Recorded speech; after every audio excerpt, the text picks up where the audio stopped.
오늘 우리에게 주시는 하나님의 말씀은 느헤미야 5장 1절에서 13절까지의 말씀입니다. 느헤미야 4장까지는 성벽 건축과 관련된 내용이었습니다. 5장에서는 유다 사회에 발생한 문제를 하나 해결하는 내용이 담겨 있습니다. 백성들이 그들의 아내들과 함께 크게 부르짖으며 형제인 유다 사람들을 원망하였습니다. 다 유다 사람들인데 한쪽의 사람들을 원망했다는 거죠. 어떤 원망이 생겼을까요? 2절에서 4절까지 말씀 보니까 어떤 사람은 말하기를 우리와 우리 자녀가 많으니 양식을 얻어먹고 살아야 하겠다 하고, 어떤 사람은 말하기를 우리가 밭과 포도원과 집이라도 저당 잡히고 이 흉년의 곡식을 어찌하고. 4절 같이 읽어보겠습니다. 어떤 사람은 말하기를 우리는 밭과 포도원으로 돈을 빚내서 왕에게 세금을 바쳤도다. 흉년이 발생했습니다. 먹을 것이 부족한 거죠. 구하기가 어렵습니다. 어떤 사람들은 먹을 것이 없어서 굶어 죽을 지경이 되니까 어쩔 수 없이 자녀를 종으로 팔게 되었습니다. 또 밭과 포도원 집이 있는 사람은 이것을 저당 잡혀서 먹을 것을 얻었습니다. 또 어떤 사람은 밭과 포도원으로 돈을 빚내서 왕에게 세금을 바쳤습니다. 이렇게 먹을 것이 없어서 자녀를 빼앗기고 또 밭, 포도원, 집 등을 저당 잡혀서 빼앗겼습니다. 돈도 빚내야 했는데 많은 이자를 받았습니다. 더욱 원통한 것은 이것이 같은 동족 형제 사이에서 일어난 일이었기 때문입니다. 5절에 보니까 우리 육체도 우리 형제의 육체와 같고 우리 자녀도 그들의 자녀와 같거늘 이제 우리 자녀를 종으로 파는도다. 우리 딸 중에 벌써 종된 자가 있고 우리의 밭과 포도원이 이미 남의 것이 되었으나 우리에게는 아무런 힘이 없도다 하더라. 부유한 유다 형제들과 같은 육체를 가졌는데, 그리고 자녀들도 같은데 가난한 이들은 땅들이 그들의 종이 되고 또 밭과 포도원이 이미 그들에게 다 넘어가 버린 것이죠. 하지만 아무런 힘이 없어서 회복할 길이 없는 거예요. 이에 대해서 느헤미야는 어떻게 반응할까요? 먼저 크게 노합니다. 6절 7절 말씀 같이 읽어보겠습니다. 내가 백성의 부르짖음과 이런 말을 듣고 크게 노하였으나 깊이 생각하고 귀족들과 민장들을 꾸짖어 그들에게 이르기를 너희가 각기 형제에게 높은 이자를 취하는도다 하고 대회를 열고 그들을 쳐서. 느헤미야는 크게 노하였습니다. 그런데 바로 그 분노를 곧바로 표출하지 않았습니다. 노하였지만 바로 분노를 표출하지 않고 깊이 생각했다, 이렇게 말씀하고 있는 거예요. 우리 속에 있는 노를 바로 폭발하면 우리가 실수하기 쉽습니다. 그러니 마음의 분노가 일어날 때 잠시 차분해지는 그런 시간을 가져야 하는 것이죠. 하나님도 노하실까요? 예, 노하신다고 말씀합니다. 그런데 노하기를 더디하신다 말씀합니다. 시편 145편 8절에 보니까 여호와는 은혜로우시며 긍휼이 많으시며 노하기를 더디하시며 인자하심이 크시도다. 우리 하나님은 은혜로우시고 긍휼이 많으신 분이십니다. 그런데 어떻게 하시냐면 노하기를 더디하시는 분이세요. 은혜로우시고 긍휼이 많으셔서 노하기를 더디하신다는 겁니다.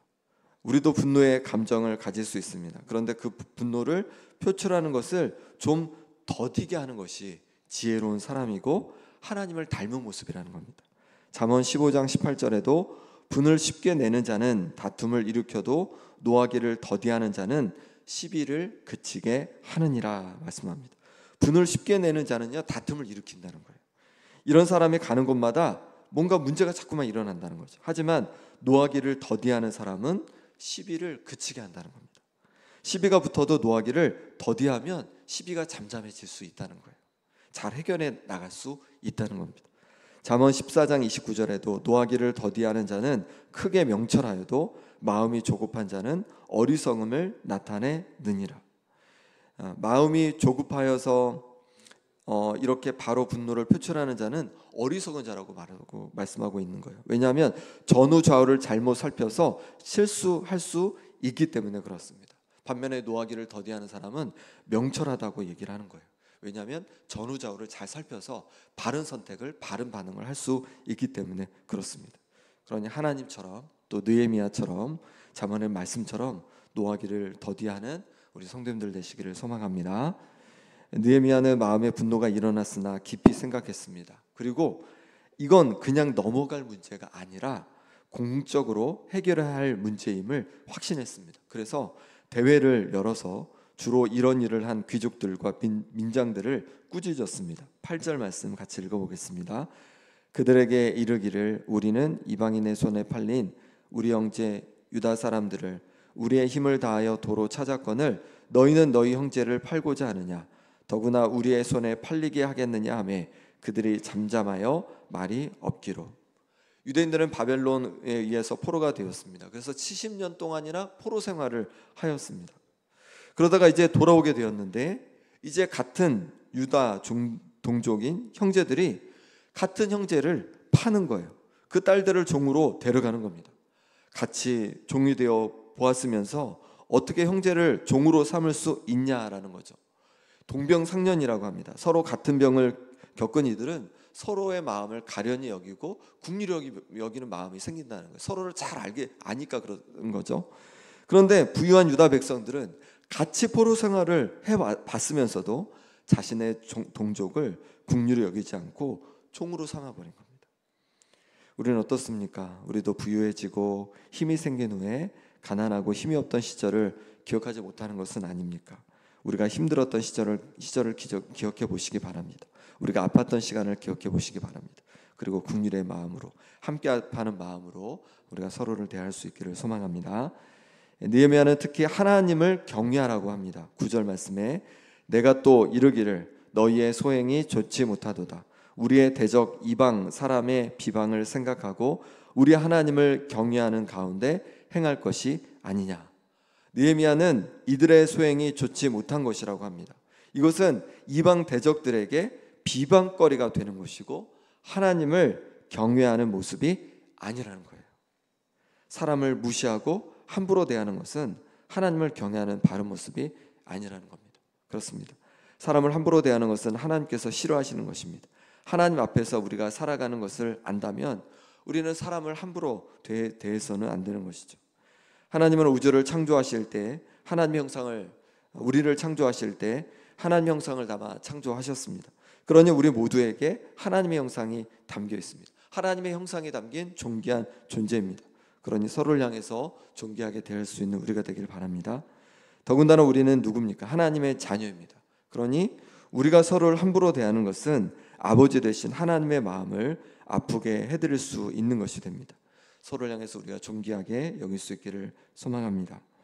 느헤미야는 잘못된 것을 지적만 한 것이 아니라 조치를 취합니다. 10절 11절 말씀 같이 읽어보겠습니다. 나와 내 형제와 종자들도 역시 돈과 양식을 백성에게 구워 주었거니와 우리가 그 이자를 받기를 그치자. 그런즉 너희는 그들에게 오늘이라도 그들의 밭과 포도원과 감람원과 집이며 너희가 구워준 돈이나 양식이나 새 포도주나 기름의 100분의 1을 돌려보내라 하였더니. 느헤미야는 뭐라고 하냐면 자신과 자신의 형제 그리고 자신의 종자들도 역시 돈과 양식을 백성에게 구워 주었다고 합니다. 하지만 느헤미야와 형제들 종자들은 이자를 받고 구워준 것이 아니었습니다. 그러니 오늘이라도 이제 그 민장들과 귀족들에게 오늘이라도 밭과 포도원 감람원 집을 다 다시 돌려주라는 겁니다. 저당 잡은 그것을 돌려주라는 겁니다. 그리고 구워준 돈, 양식, 새 포도주, 기름 이런 것들의 100분의 1을 다시 돌려 보내주라는 거죠. 100분의 1이면 1%입니다. 이들은 매달 한 1% 정도의 이자를 받았던 것으로 여겨집니다. 그러면 1년이면 몇 프로가 되냐면 10%가 됩니다. 10%가. 그런 형제에게 지금까지 받았던 이자를 다시 다 돌려주라는 거예요. 이것은 이미 시내산에서 하나님께서 말씀하신 그런 내용이기도 했습니다. 출애굽기 22장 25절에 내가 만일 너와 함께한 내 백성 중에서 가난한 자에게 돈을 구워주면 너는 그에게 채권자와 같이 하지 말며 이자를 받지 말 것이며. 백성 중 가난한 자에게 돈을 구워주면요 이자를 받지 말라는 거예요. 타국인에게는 이자를 받더라도 같은 동족에게는 그렇게 받지 말라고 이미 시내산에서 말씀해 주셨습니다. 이 말씀을 읽으면 예전에 부모님이 해주셨던 이야기가 떠오릅니다.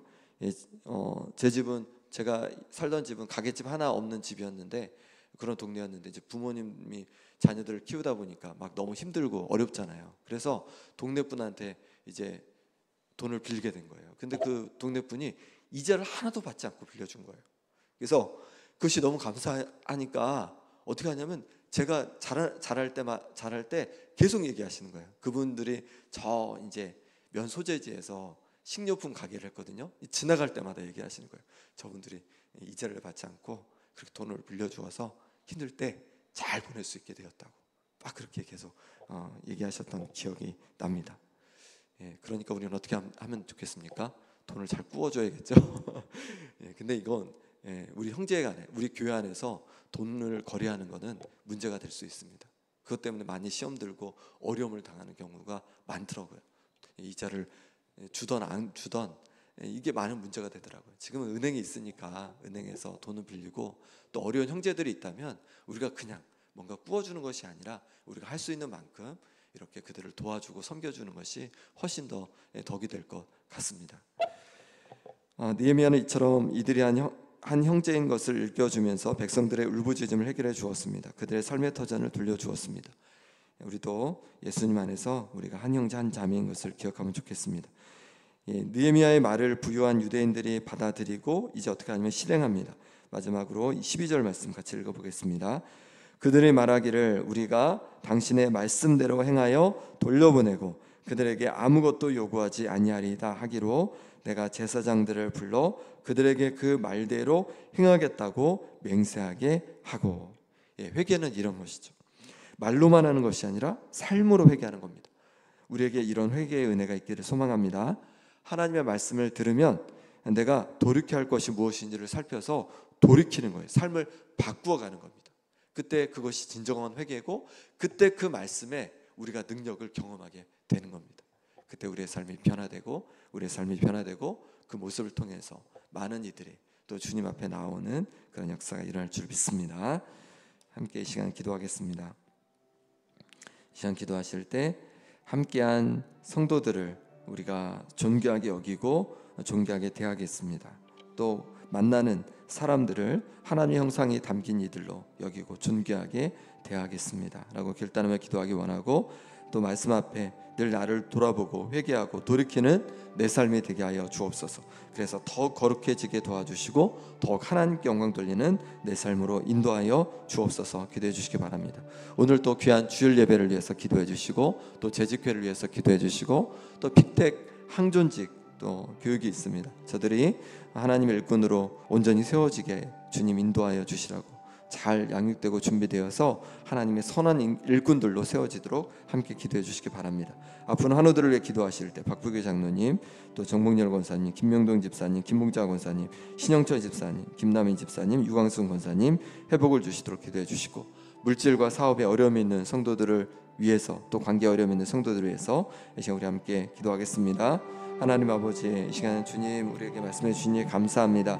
우리가 함께한 우리 성도들을 한 형제 자매이기에 존귀하게 여기고 또 사랑으로 대할 수 있게 하여 주옵소서. 하나님 아버지, 또한 우리에게 만나게 하시는 이들을 하나님의 주신 마음으로 그렇게 섬길 수 있는 은혜가 있게 하여 주옵소서. 하나님 아버지, 말씀 앞에 늘 우리 자신을 돌아보고 회개하며 돌이키는 삶이 되어지길 원합니다. 하나님의 말씀에 들려질 때 그 말씀 앞에 아버지 하나님 내 삶을 돌아보게 하여 주시고, 하나님 아버지 내 행동을 돌아보게 하여 주시고 내 말을 돌아보게 하여 주셔서 하나님 앞에 더 거룩함으로 말씀의 능력을 경험하며 살아가는 인생 될 수 있도록 역사하여 주시옵소서. 오늘 귀한 주일입니다. 하나님 주일 예배 가운데 은혜 부어 주옵소서. 말씀 가운데 함께해 주셔서 말씀이 선포될 때 하나님의 마음이 전해지게 도와주시고 아버지 10년마다 새롭게 되어지고 살아나고 회복되는 역사가 일어나고 한 주를 살아갈 능력을 얻도록 주여 인도하여 주옵소서. 하나님 아버지 또 구합니다. 비대 항종직 교육이 있습니다. 하나님 귀한 일꾼들이 온전히 세워지길 원합니다. 하나님 아버지 은혜 부어 주옵소서. 또한 잘 준비되게 하여 주옵소서. 그래서 하나님 기뻐하시는 주님의 몸된 교회의 선한 일꾼들 될 수 있도록 역사하여 주시옵소서. 하나님 아버지, 아픈 환우들을 기도하며 나갑니다. 박규 장로님 붙잡아 주셔서 온전히 육신이 회복되게 하여 주시옵소서. 정재원 사님 다리가 회복되게 하여 주시고, 김영동 집사님 어지럼증이 사라지게 하여 주시고 강건하게 하여 주옵소서. 김홍장 원사님 심장을 아버지 하나님 더욱더 건강해서 건강에 어려움 없게 도와주시고, 신영재 집사님 모든 치료하는 과정 속에 은혜 주셔서 깨끗이 완치되게 하여 주옵소서. 김남희 집사님 주께서 마음을 붙잡아 주시고, 또 아버지 하나님 그 고백대로 주님 바라보는 마음대로 하나님 온전히 회복되게 하여 주옵소서. 이광승 원사님 하나님 후유증으로부터 아버지 하나님 온전히 치유되게 하여 주시고, 또한 아버지 하나님 주께서 붙잡아 주셔서 혹도 자연적으로 잘 치료되게 하여 주옵소서. 물질과 사업에 어려움 있는 성도들 주께서 만져주셔서 회복의 은혜를 부어주시고, 관계 어려움 있는 성도들 주께서 기억해 주셔서 관계가 또한 회복되는 역사가 일어나게 하여 주옵소서. 하나님 도와주시기를 원합니다. 하나님 은혜를 부어주시옵소서. 하나님 함께하여 주셔서 크신 은혜를 경험케 하여 주옵소서. 오늘 주님 부탁합니다. 주님 함께하여 주옵소서. 하나님 아버지, 우리를 존귀하게 하나님 형상으로 창조해 주시고 하나님의 자녀로 한 형제 자매 되게 하시니 감사합니다. 하나님께서 그렇게 세워 주셨사오니 우리가 서로를 더욱더 존귀하게 여기고 더욱 사랑할 수 있는 마음을 부어 주옵소서. 하나님 말씀 앞에 늘 우리 자신을 돌아보고 회개하며 돌이키는 우리의 모습 되어지길 원합니다. 그렇게 하나님 말씀 앞에 나를 바꾸어가고 나를 가꾸어감으로 말미암아서 하나님 아버지 정말로 거룩한 하나님의 자녀가 되고 하나님께 영광 돌리는 우리의 삶이 되게 하여 주옵소서. 오늘 귀한 주일 예배 가운데 하나님 크신 은혜 부어주시고, 또 피택 항존직 교육을 통하여서 하나님 아버지 세워진 일꾼들이 하나님 앞에 귀한 주님의 몸된 교회 앞에 귀한 선한 일꾼들 될 수 있도록 역사하여 주옵소서. 아픈 성도들 육신을 회복시켜 주시고, 또 물질의 사업에 어려움이 있는 성도들, 관계에 어려움이 있는 성도들 하나님께서 회복의 은혜를 부어 주옵소서. 예수 그리스도 이름으로 기도합니다. 아멘.